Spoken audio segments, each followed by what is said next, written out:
Okay.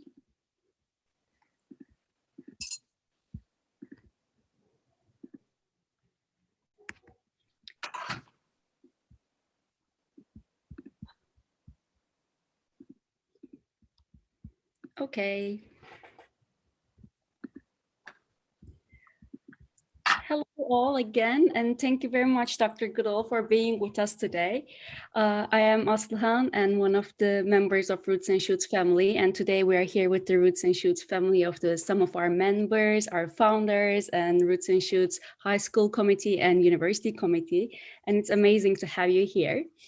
And we were having a meeting a couple months ago, and we thought that we're talking so much about doing projects and having like the crisis. We're talking about climate crisis, other biological crisis, and we never talk about how are we feeling and how are we keeping our hopes up. So we wanted to invite you to talk to you, and because whenever we say hope, you're the one who comes to mind, and you're the reason we have a hope probably. So we wanted to have you and ask you your journey and how you keep your hope up. And of course, because since you have your book of hope recently published, and we wanted to talk that about you. And I'm just gonna start asking you what is hope for you, and then leave the floor to the Roots and Shoots University group to ask you the questions. And thank you again for being here. Okay, well, thank you. And you asked me, what is hope to me? Hope is about action. And I have now decided that for me, hope is like the human species is at the beginning of a very, very long, dark tunnel. And right at the end of that tunnel is a little star shining. That's hope. But we don't just sit at the mouth of the tunnel and hope that that star will come to us. No, we have to roll up our sleeves and work really hard. We have to crawl under, climb over, work our way around all these obstacles that stand between us and reaching that star. And the obstacles are climate change and loss of biodiversity and poverty and overconsumption and greed and cruelty and war. But we have to get together, and as we go down this tunnel, take others with us through optimism and hope until we reach the star. Thank you for that. It's really inspiring, and knowing that hope is not just waiting and just getting into action and build up a community.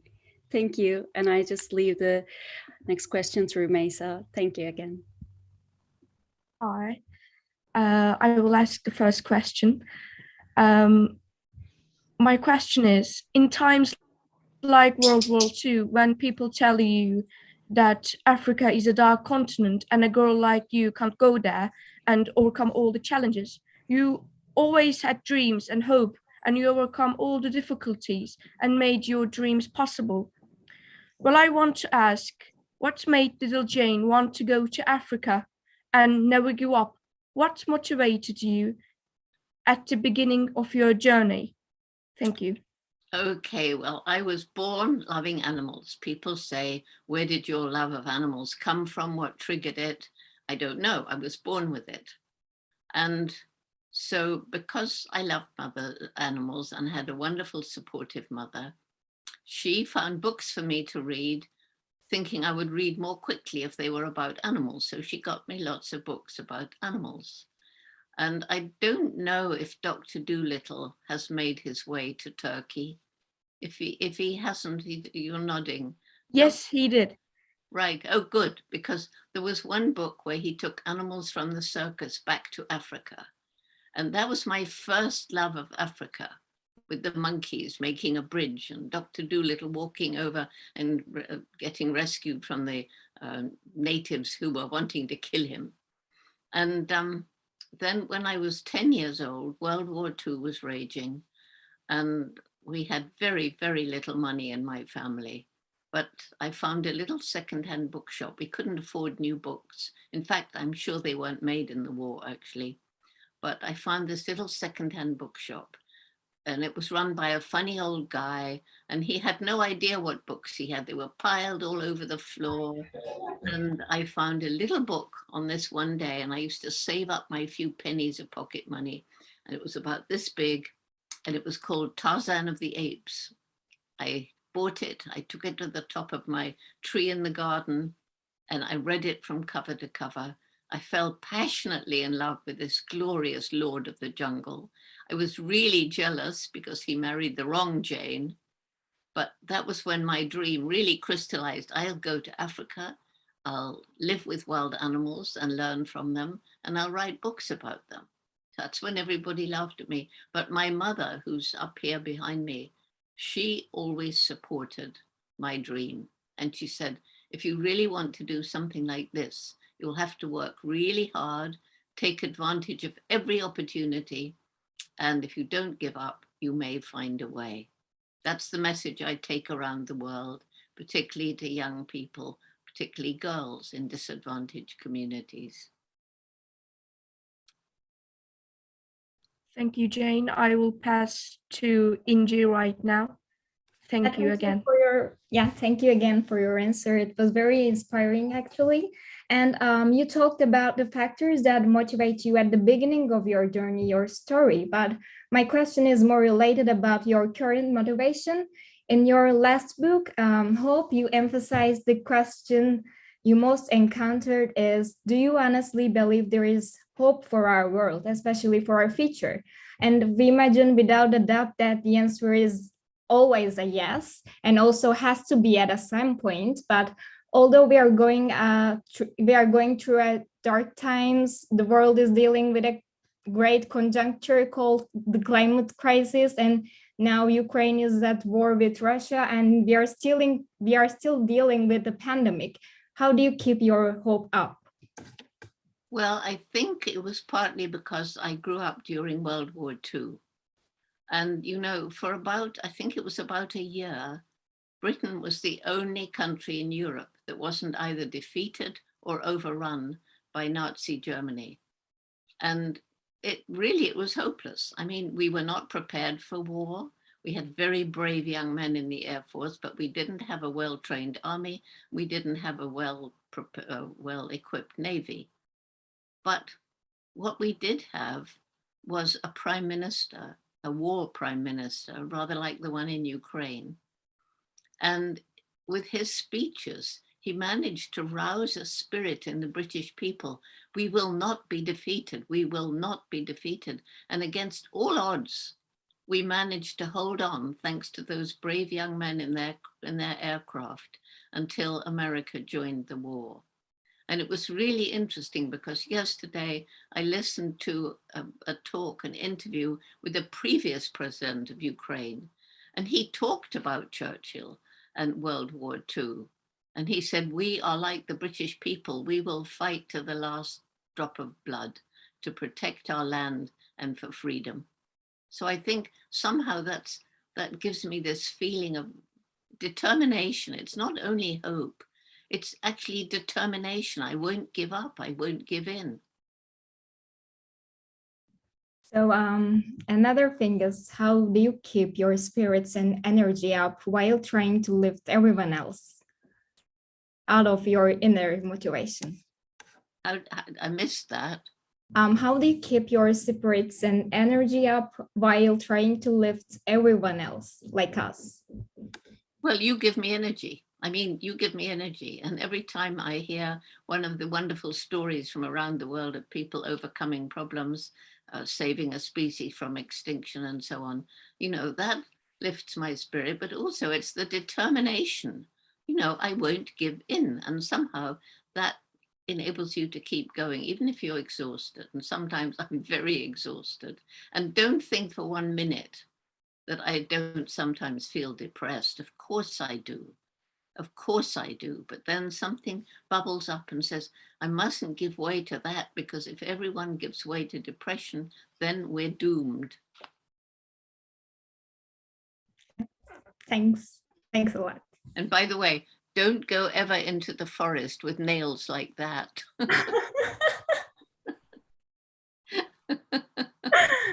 Aslan told me the same thing too.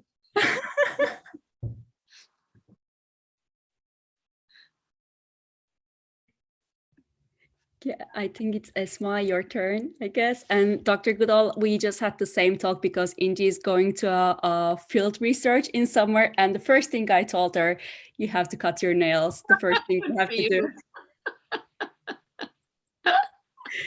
That's really funny. And don't call me Dr. Goodall.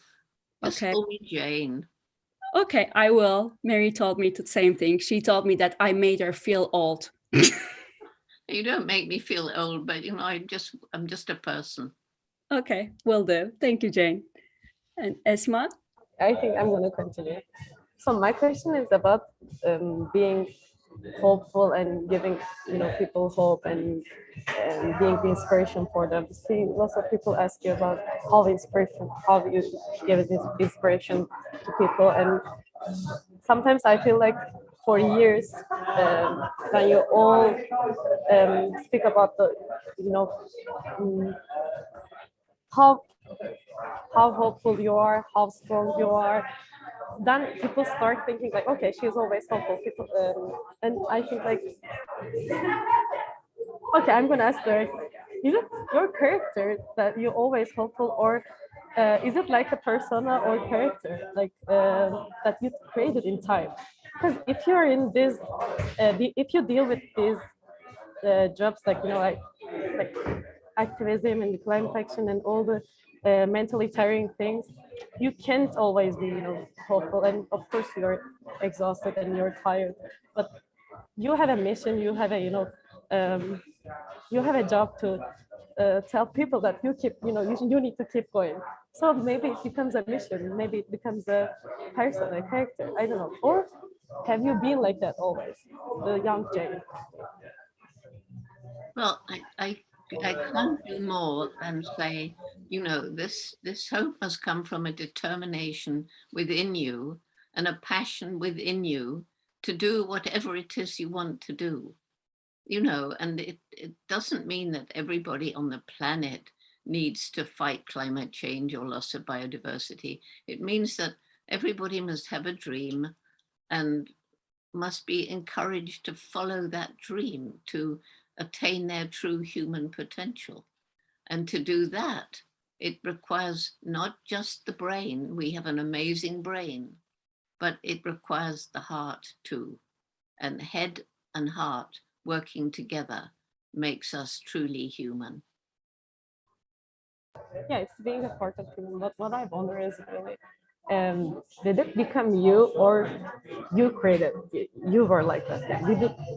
Did you create the Jane, the hopeful and the inspirational, or were you always like this? It's very hard for me to hear because they're making so much noise behind you. I'm so sorry. Can you hear me more clearly right now? That's better. Yeah, what I was wondering is actually, were you like that? Have you always been like that, or did you create it? Did you create the the character like the Jane Goodall? Like always, people tell like Jane Goodall, Dr. Jane Goodall. Dr. Jane Goodall is like this, like that. All the adjectives, all the information about you. There is a character created right now. So have you always been like that, or did you become this? No, I think I've always been like that. You know, Mhm. I mean, even when I was a child, there were all these problems and things that happened to me. And of course, sometimes I was pushed down, but then I think I've described myself as like one of these dolls that you push over and they got weighted bottoms and they spring up again. And I think that's what I'm like. And that's partly how I was brought up by my family, and partly something I suppose that was part of my genes. I don't know, but I've always been the same. Yeah, thank you. I was concerned because people generally don't even aware of the people they created, and they believe in themselves. Sometimes they just believe in they create the person, but I don't think that you're like that. I just wanted to ask you, what do you think about it? Thank you for asking. Yeah, I'm just an ordinary person who's had an extraordinary life. I'm lucky. Thank- Again, I guess it's my turn now. Thank you, Jane, again for being with us. It's very special for all of us, really. And my question is a little bit related to the one Inji asked, actually. And you kind of answered a part of it, but I just wanted to ask you one more time. How does being hopeful or perhaps hopeless sometimes affect your actions? And I wanted to know, how does it have an impact on your decision to take an action? Well, you know, again, let me go back to when I was a child and my wonderful mother. When I got disappointed about something, she would always say, just find a really good book and go and read it and just get away from things, just take your mind away. And then maybe afterwards, you'll be able to look at things differently. Because sometimes you get wrapped up in what's going on, and it may be something bad, and it may be people saying horrid things about you. And if you just go on feeling like that, you don't really quite know what to do. But if you just get away from it, like stepping back and finding yourself in a new imaginative world, then when you return to being you, there's something extra there. There's something that says, well, I'm just one small person and this is one small problem, but I've been given a brain by the good Lord and I better use it, because if I do, then I'll find my way out of it and know what to do. And also, we develop a support network around us, people you can turn to when you're really down, and discuss things with them. And sometimes it takes 2, 3, 4, 5, a group of people to sort out a problem. You can't always do everything alone. You shouldn't only rely on yourself. You rely on the support network that's so important for us. Yeah, thank you. And do you think we should always, feel hopeful to be able to make a change? Yes, definitely. Because if you stop feeling hopeful, if you don't realize that every day you are on the planet, you make some impact. And if it was just you on the planet, your little action would mean nothing. But there's a growing awareness around the world, and this is what keeps me going. It's got to grow more. That's where you can all help. We've got to reach out and get everybody to understand that the little decisions you make every day cumulatively can really make change. And that's beginning to happen. People are beginning to realize that what you buy makes a difference. If you refuse to buy products that were made unethically, then that has an impact, consumer pressure on the businesses. It's making a difference. And that's why we have to alleviate poverty, because poor people cannot afford to make ethical choices. They have to buy the cheapest. Yeah, thank you so much. I think it's my turn. Hello, Jane. Hello. We are so happy. We are feeling so lucky to have you here today. And I want to ask you about one of your famous quotes. What do you makes a difference? And you have to decide what kind of difference you want to make. And a lot of people who want to make change usually think, oh, I think I have to do something substantial, something important. On this point, do you think even the smallest actions matter? Or should we focus on making everything we do strong enough to make a difference? Like, I mean, do we have to keep our actions consistent and grandiose? What do you think? I think that every day you are on this planet, realizing that you can't really do anything without making some impact.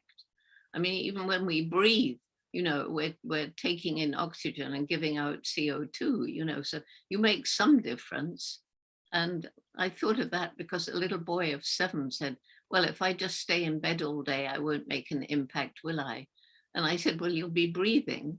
And I said, you'll probably have to go to the loo and pull the plug, and that will be using up water. And you'll probably have to eat something, and that too will impact it. He said, oh, I see what you mean. So I think the thing to remember is that every day you live, you are making some kind of difference. And educated people and people who aren't desperately poor, they have choices in what you buy, what you wear. how do you treat an animal? If you see a suffering animal, do you just leave it? Say, oh, it's nothing to do with me? Or do you say, this is a little being that's a sentient being, somebody needs to help it, and you try and find a way of helping? And if you don't, and it's happened to me, then you feel terrible afterwards. I mean, I remember I was driving along and it was a 5-lane highway, five lanes on each side, cars whizzing along. And it was a very, very long road with no side turnings, no traffic lights, nothing. Great big motorway in America. And carring in the middle, beside the middle part of it, was a little raccoon. And I said to the driver of the car, can't we stop? And he said, no, we can't. We'll cause a crash. There'll be a huge accident. So when we got to the other end, I reported this little raccoon to the animal protection people. But I don't think there was anything they could do either. I don't know.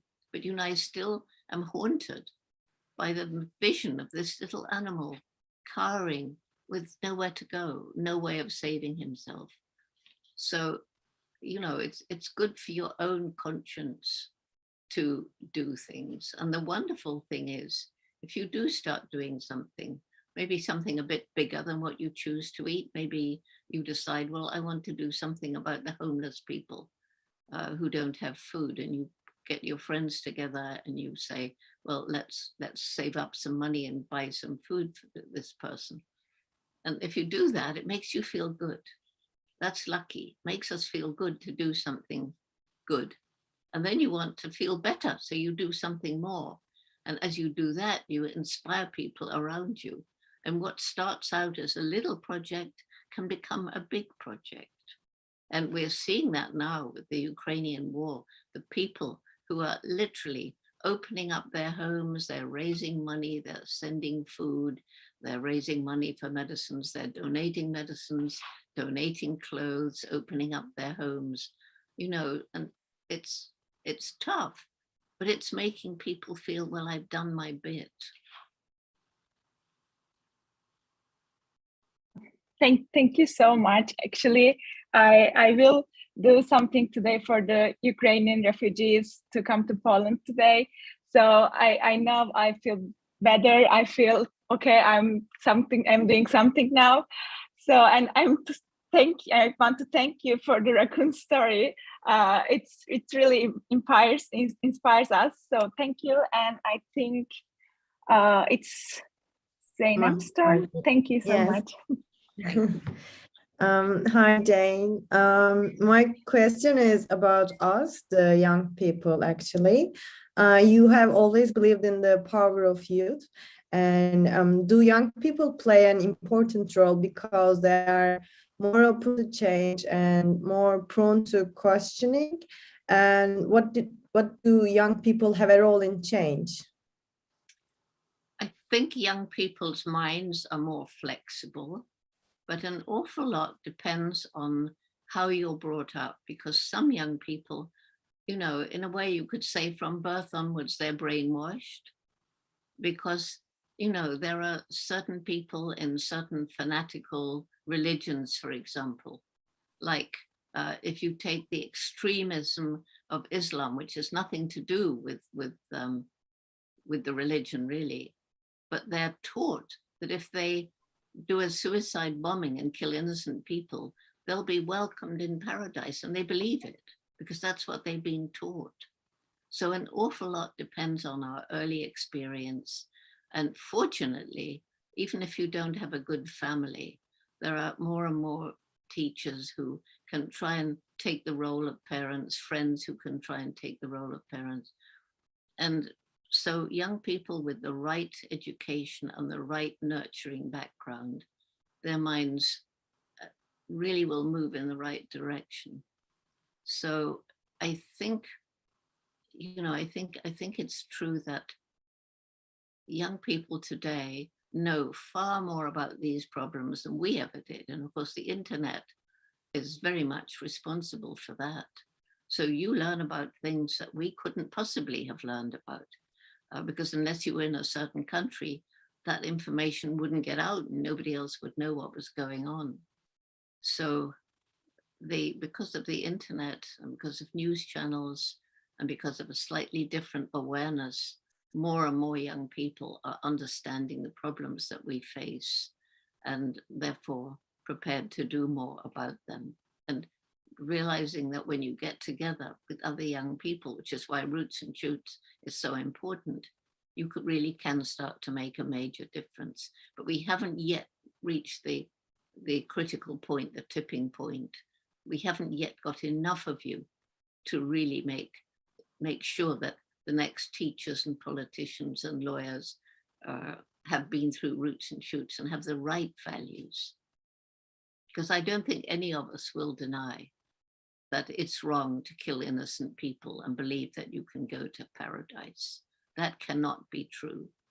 So I would say the values that we're taught are the good values, and that's what we want to permeate the upper decision-making levels of the world. Thank you very much. Can I add something to what you said? Can you hear me clearly? Yeah, I think most people consider the main difference of views is like maybe their power of believing, their faith, but mostly their power of action. The noise behind you is growing again. Okay, sorry. If it is so loud, I can ask later. It's okay. That's better now. Okay, then let me try. I think the main difference of our generation, maybe young people right now, most people consider it in that way, maybe is their power of believing the solutions to the problems. Maybe their faith and their power of taking action. Maybe we take more action than the past generations. They consider in that way, maybe. What do you think in that? What do you think about this? Well, I think young people are more prepared to take action because they understand the problems better and they're beginning to understand the power of collective action. But of course, there are some countries where this can't happen because if it does, even young people get arrested or punished in some way. So if we live in a country where we can speak our minds, where we can differ from the political regime, then we're very lucky. And every time I think about it, I think I'm so lucky to be in Britain because we can speak our mind, even though even here there have been arrests. And even here there are threats given to people who protest certain things that the government has decided is the right approach, like Brexit. Thousands of people protested Brexit, but they were kind of crushed. So it really depends where you are, but certainly it's absolutely true that young people everywhere are becoming more aware and in that way more prepared to take action because of solidarity. I mean, when think Roots and Shoots is in 65 countries. And when you think that young people like you in 65 countries are all prepared to take action if they can, but even if they can't, I've always said to young people in places where there's a very top-down, heavy regime, well, hang on to your values. Do the things that you can do, like protecting the environment is usually okay, and your time will come.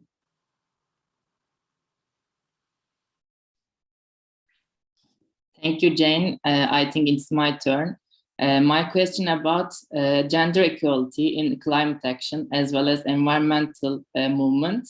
As we know, today's world, women are underrepresented in many areas at all levels of decision making. On the other hand, we observe the women's leadership in the environmental movement. What do you think about men's role in the change? And I mean, is there any reason for the women's majority in this area, environmental movement? What do you think? Thank you. Well, I first of all want to say that since I came into this world nearly 80 years ago, since then, women's in most countries, the position of women has got better. There's still a huge amount of discrimination, but I was amazed. I read the other day the number of women in high up positions, even including presidents of countries, was much greater than I had thought. And there's women in influential positions in many, many parts of the world. I mean, this was true in Afghanistan until the Taliban swept in again. And that's a tragedy for women. I mean, I keep thinking of them. You know, it's International Women's Day sometime this week, I think. And I was asked to make a talk, and I talked about those women in Afghanistan and how tragic it was for them. Suddenly, they can't even come out of the house without a male escort. There can't be music there. It's terrible. But in most countries, women are coming up higher. Why are there more women in environmental things like that? And a lot of people have told me, well, I went into the environment, Jane, because I read about you when I was a little girl. So maybe some of it's to do with me, I don't know. But it's also what Dr. Leakey thought when I went to see him way back, you know, in the early 60s.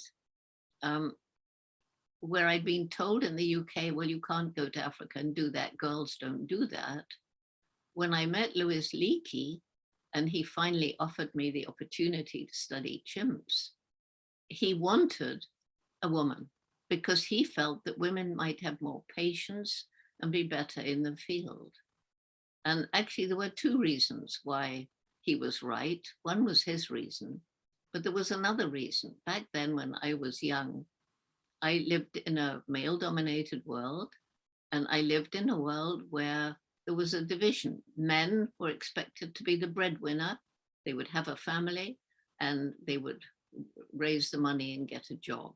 The women, well, they just waited to be married, and then their job would be to be looked after by their husband and to raise a family. And that's the way it was. It's not anymore, but that's how it was. It was actually World War II that got women into the workplace because all the men were fighting and the women were needed in the factories and things like that. So that began, and same in America.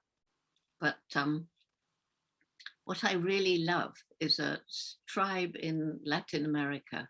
I think it's an indigenous tribe from, I think it was Peru, but one of those countries. And he was a chief. And he said to me, you know, Jane, we think of our tribe as like an eagle.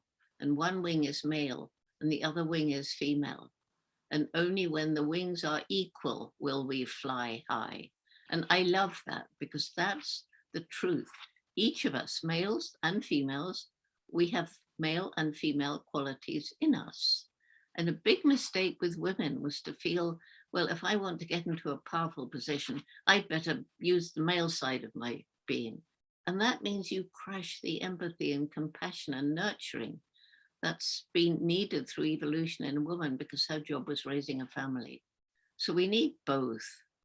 And we don't need women leaders who want to act like males. And we don't need males who want to act like women. We want them to be who they are. Some men will be more like women, some women will be more like males, but it's not a requirement. It's who you are. Thank you for your answer. It's very inspiring to us. And I will pass to Elida for her question. Hello, Jane. It's so lovely to talk with you here. My question is about sometimes we want to see major changes as a result of our efforts, but it may not be the case all the time. There's a saying of you, think locally and then you have the courage to act globally. It inspires us, really. So what do you suggest we do at the local level as individual actors in order to make a difference and solve the problems of the world? Well, you know that a Roots and Shoots group is supposed to do 3 projects between them. One to help people, one to help animals, one to help the environment. And the reason it's been so successful is because when young people choose the project that they want to do, they're passionate about it and they go into it with, you know, I'm determined to make a difference. And so it's the most important thing that you can do is to do what you feel passionate about, because that's where you'll make the most difference. And know that if I don't know what you're passionate about, animals, people, or the environment, some people are passionate about all three, and that's okay, because we are all interrelated, which is why the three kinds of projects are so important. In fact, right now, my granddaughter is going around Roots and Shoots groups in Tanzania, where it began, to encourage the young people not to forget projects to help animals. Because in Africa, they're more keen on community and environment than actually on animals. But it's changing, and it's changing all over the world. I've seen in my life the rising up of animal protection groups all over the world. And, you know, even now, I just read yesterday that they managed to get half of the animals out of the zoo in Kiev. And there's other people working on getting out. There's a gorilla left behind and an elephant left behind. So yes, of course, we want to get the people out, but we can't just forget the animals, because they're sentient, they have feelings, they must be terrified. So we need to do what we're passionate about. Thanks a lot.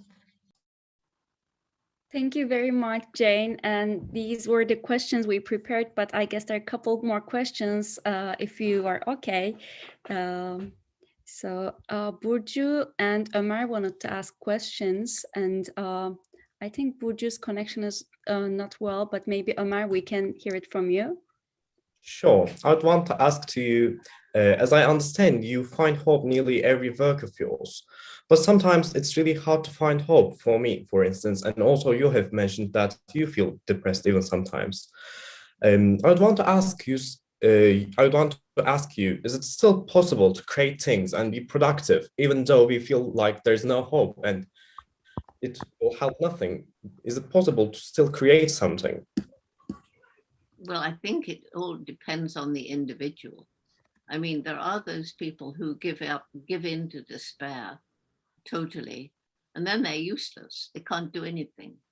I know I have a great nephew, and he went through a period like this, where he just stayed in his room, listened to loud music, and wouldn't do anything. And I just spoke to somebody else whose 17-year-old son is just sitting in his room staring at the wall. If you get into that state, very often it's hormonal. It's not really your fault. But as long as you have some control over yourself, then, okay, you feel despairing, but you feel, well, there must be something I can do. And usually you find when you do it, the despair lessens. And, you know, that's really why I started Roots and Shoots, because I met so many young people who were losing hope. And they were either depressed, many of them, or they were angry, or most of them were just didn't seem to care. And when I spoke to them, and I'm talking about young people all over the world, this was back in the late 1980s, and they all said more or less the same. We feel like this because our future is compromised and there's nothing we can do about it. Well, your future has been compromised, absolutely. In fact, probably since the Industrial Revolution, it's been stolen from you. And it's still being stolen now. But is it true there's nothing that can be done? No, it's not. And that's why Roots and Shoots began. And so many young people have written to me or said to me, thank you for Roots and Shoots, because it changed who I am. It changed my outlook on the world. It made me understand that even if it's just something small, I can make a difference. And you never know, if you bother to speak to somebody in a shop, in the street, who looks sad or something like that, you might change their life. And you might be changing the life of someone who will go on to change the world. You just don't know. So I always feel, you know, when I'm in a plane, I'm sitting beside this person. Well, I didn't choose it, nor did they, but that person is there. Maybe there's a reason. I think there is a reason. And you get to talk And oh, so many amazing things have happened just because I bothered to talk to the people that I was put in touch with like that. So just, just think, I'm here for a reason. You're there for a reason. And maybe you'll find out what it is. But keep your ears open every day and look for that reason.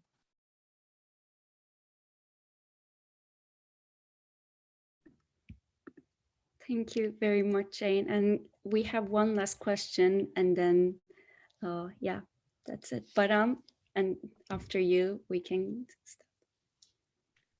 Okay, this talk has been really inspiring for me, and I'm thinking a general question, more like, do you think of anything you wish you knew sooner or do it sooner? Any suggestions for us? Like maybe you can share. Sorry, say that again. You broke up a bit. Do you think of anything you wish you knew sooner or do it sooner? Anything that I wish I knew sooner? Yes. Well, a lot of things I'm glad I didn't know sooner. I mean, if we knew exactly everything that was going to happen, bad things that are out there in the world, maybe we'd never start. So there's a lot of things. I mean, I'm really glad I didn't know that 4 of my students would be kidnapped from Gombe. And I suppose if I'd known that, we might have prevented it, but we carried on. We were all happy. And, if people knew they were going to have a sudden heart attack, they would be unhappy for months and months before the heart attack. So sometimes not knowing the future is beneficial. And there is, some poet said, what did they say? Live every day as though it's your last. Then you make the most of it. You think, yeah, it's the same as the poet saying, look your last on all things lovely every hour. Wow. So beautiful. Thank you. I hope that answers the question. Yes, very much. Good. Okay, well, I have so much enjoyed hearing all your questions, and thank you. Thank you for giving time on a Saturday. Thank you for leaving time for us on a Saturday. And as you mentioned, the support system, and I think it's great that we have a great support system here with, as you mentioned last week in the strategy meeting, as a grandma, as you, and a great family. We never call ourselves just like Roots and Shoots group. We always call ourselves Roots and Shoots family Turkey. And that's for a reason we do that. And it's amazing to have you and to have a family with you and with all of you. If that's okay, before we leave, can we have a little, like a screenshot and then say goodbye to you, if it's that okay? Yes, and remember, one of your roles is to spread Roots and Shoots into other parts of Turkey.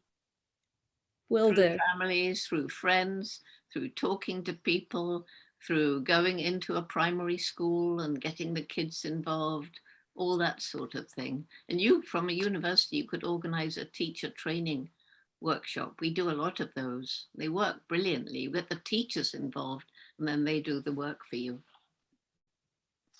Jane, if it's okay, can I ask one last question before we close? Yes.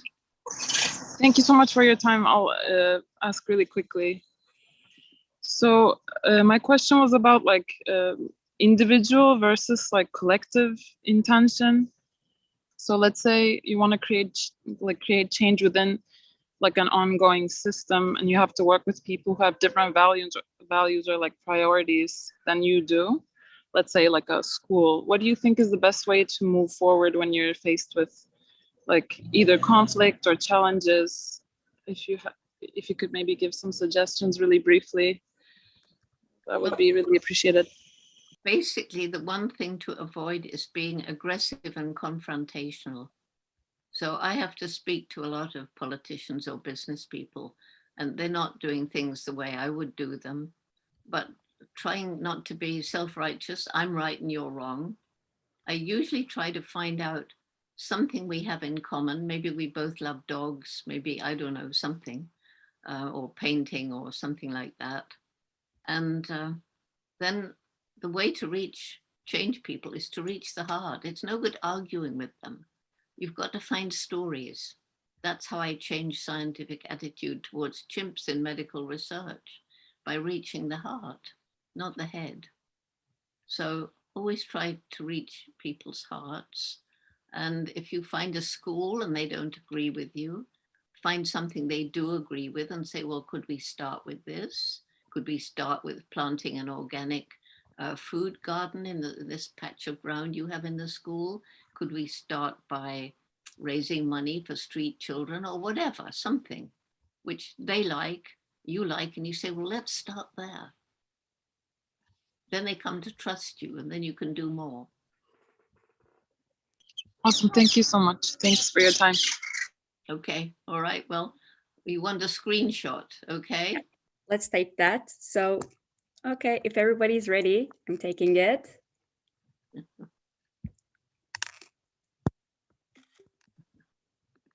And one more. Thank you very much, Jane. And before we close, I want to give some news for you, and then we'll close. As you know, we have the Book of Hope just released, and I wanted to tell you the great news that Maya Publishing, the publishing company who has been translating your books into Turkish, all the kids' book, they work really hard, and the Book of Hope will be in Turkish. Oh, super. Yes, so it's an amazing news and we can't wait for it. So it will help us to spread the message of hope of yours more with this book. And so that you can all have a nice smile later on, Google, not, Picasso the artist, not Picasso, but Pigcasso. Here is Pigcasso. I think you can see. Yeah. And you can see, right?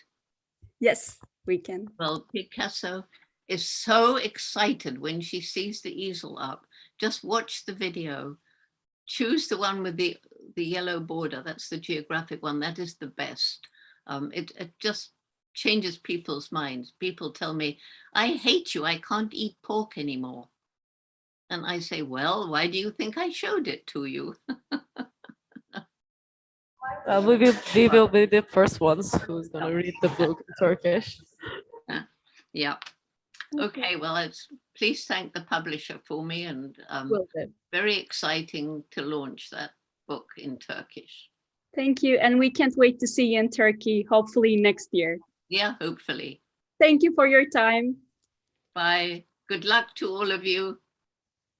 Good luck with the projects. Work together, be strong. Thank you. Bye.